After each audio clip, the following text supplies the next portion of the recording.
Welcome back to another video. My name is Callan and I'm currently reacting to every single A24 film in order. Today we're on movie number 23, Amy. Now before we get started, I'd really appreciate it if you please subscribe to this channel down below and follow along this journey with me. Anyways, with that being said, let's get started with movie number 23. As always, starting off with the A24 logo, of course. Alright, here we go. Amy.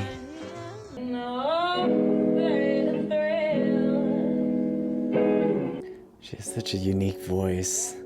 Like, it's instantly recognizable. And they weren't necessarily what you call hit songs, but they conveyed an emotion that just touched me. We were really committing to giving an unsigned artist close to £250,000. I've wanted to move out from the age of 13. That's always like the dream when you're young, being able to move out and get your own place. The music that was in the pop charts, or the music that was, I just thought, this isn't music, this is watered down, or this is, Yeah, her style of music is so different from, like the pop hits like she's talking about. He's just not as strong. Imagine being in a small room like this and just hearing Amy Winehouse sing for the first time. And we did the deal very, very quickly. You still trust me? Amy's album came out yesterday, and how many has it sold so far? A pretty staggering 800, actually. How big do you think you're going to be? I don't think I'm gonna be at all famous. It's so interesting that she thought that. I'm like, yeah, like I said, her music is so different and doesn't seem to have the same scale as, the typical hits or songs you hear on the radio. What that song me your place in my bed. I wonder what it must have been like being at this tour. Where are all these people now that are currently in the audience? That must have been so crazy to be at one of her first shows. There wasn't a girl that had been gobby in the media for a long time. And she could be very cutting. I like how real that is though. Like, it must be so annoying to do interviews constantly like this. Because I just hate talking to people. She would say, "Oh, Mum, you're so soft with me." I wasn't strong enough to say to her, "Stop." I met another woman when Amy was about 18 months old. We worked together, we were having an affair, but I felt that Amy was over it pretty quick. When my parents separated, I was like, I can wear whatever I want, I can swear, I can wear makeup. There's a lot of people that suffer with depression that don't have an outlet, do you know what I mean? That's so true, man. She had the stylings of a 65-year-old jazz singer. It's like, okay, if this is what you are when you're 18, then what are you going to be when you're 25? Man, yeah, imagine the type of music she'd be coming out with now. Or like if she was 65, No, I'm not saying you're going to be hounded by the press, but you're going to have certain responsibilities that are going to come onto your doorstep. The more people see of me, the more they'll realise that all I'm good for is making tunes. Yeah, just leave her alone. Let her create music.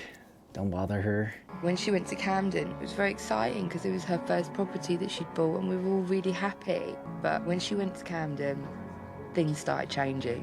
Look, what's going on with you at the moment? Because obviously Frank was last year, and we haven't really heard much from you since then. So when are we going to hear from you next? What's the next single? It must be so hard as an artist, because as an audience member like myself, we always want to hear more. We're never satisfied. We want to hear more music. But, you need a break, you need some time, and it's not easy to come up with all these great songs. Blake was very quickly becoming bigger and bigger character in all this. She was with him the whole time and didn't want to go places without him. I just said to her that I didn't want to leave my girlfriend, and we'd probably be better as friends. When it finished, I went nuts. I went absolutely mad. I was the most reckless. I just went mad. So were you drinking as soon as you got up in the morning? Yeah, literally wake up and go for a bottle. And so I sort of kidnapped her.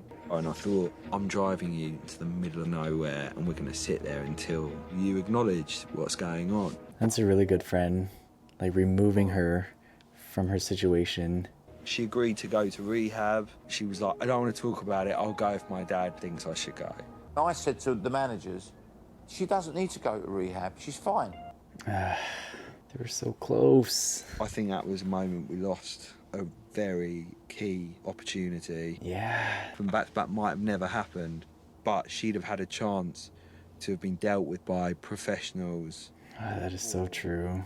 The label were considering letting it go. And I was like, listen, even if you dropped her, I would pay her to come to my house and sing. Nice. It's good that, there was someone like him that saw her potential and knew, you know, how talented she was. This album is so good, but you know, at what cost? It's so frustrating. I remember she came to see me to talk about wanting to change management. And then she said she wanted to be managed by Ray Cosmo. All I thought is, why on earth are you going to be managed by your promoter? I was way too close to Amy. I shouldn't have ever been that close. It should have been business. And all of a sudden, out of nowhere, I wasn't there. When I started writing the first song about Blake, the other songs just wrote themselves. I really was on a roll. Kept his away with his same old safe bag. It really is crazy seeing all these lyrics and then learning where it all came from, the inspiration, and what it all means. You go back to her and I go back to black. Man, I feel like it's so much harder to listen to these songs now that I know the story behind them. I got a call from management saying that Amy's nan had fallen ill. So it was horrible for her. That killed her inside.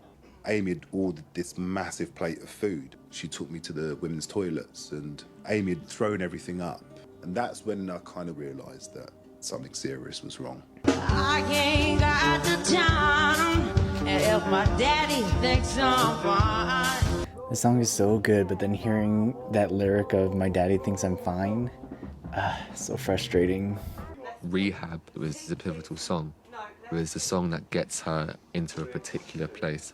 You know, imagine if she went to rehab, you know, she wouldn't have gotten this sudden fame. How is this even allowed? It must be so frustrating. And wonderful that we're still friends. What is he doing back there? That's Blake, right?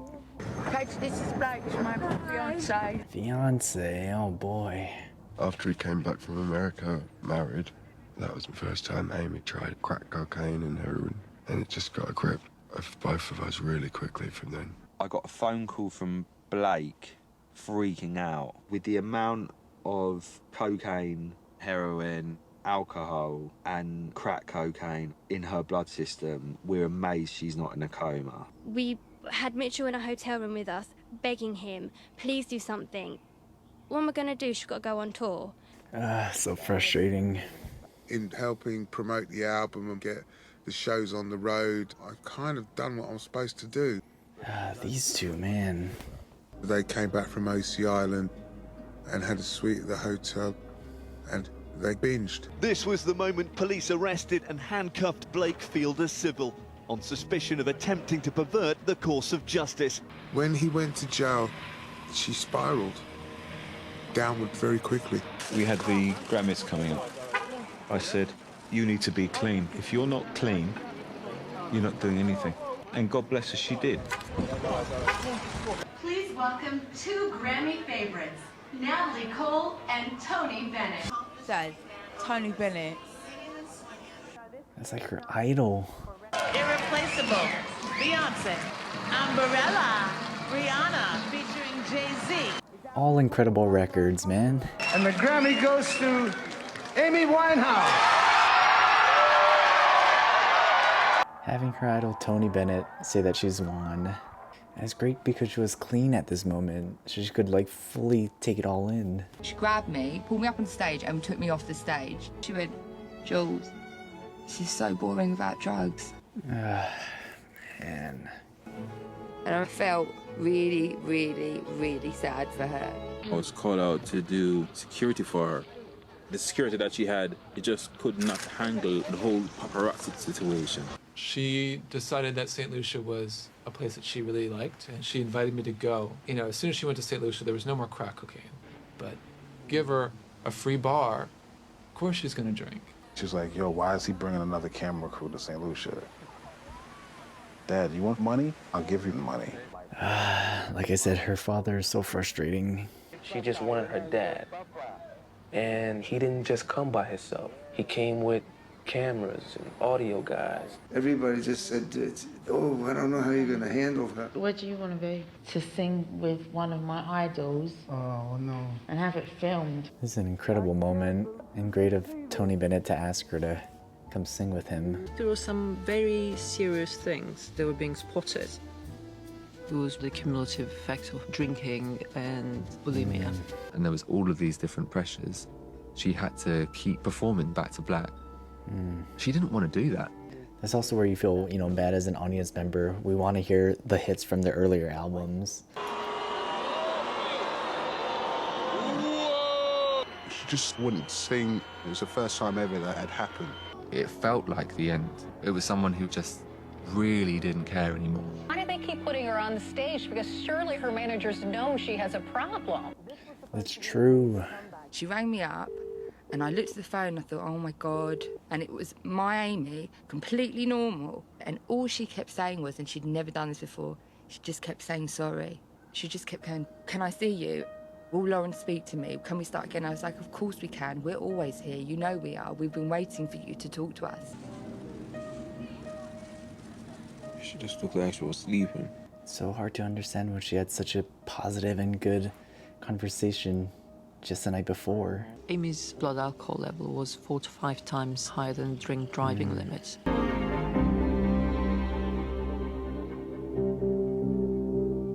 All right, that was Amy.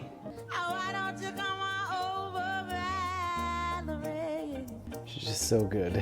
And the A24 logo to close us out, of course. Alright, so that was movie number 23, Amy. That was an incredible movie, also very heavy movie to watch. It's just so sad and tragic with how talented she was, and she didn't want any of the fame. It was also very frustrating to see how certain people in her life kind of navigated her life, but it was also nice seeing how other people really cared and tried to help her out along the way. I did enjoy seeing all these behind the scenes moments of how she created all of these songs. But I don't know if it'll make it harder for me to want to listen to her music just because I know now everything that was involved in creating it. Anyways, I'm currently looking at Letterboxd right now, and this movie is sitting at 4 stars, which I feel like is very well deserving. It's hard for me to put a rating on, this type of documentary.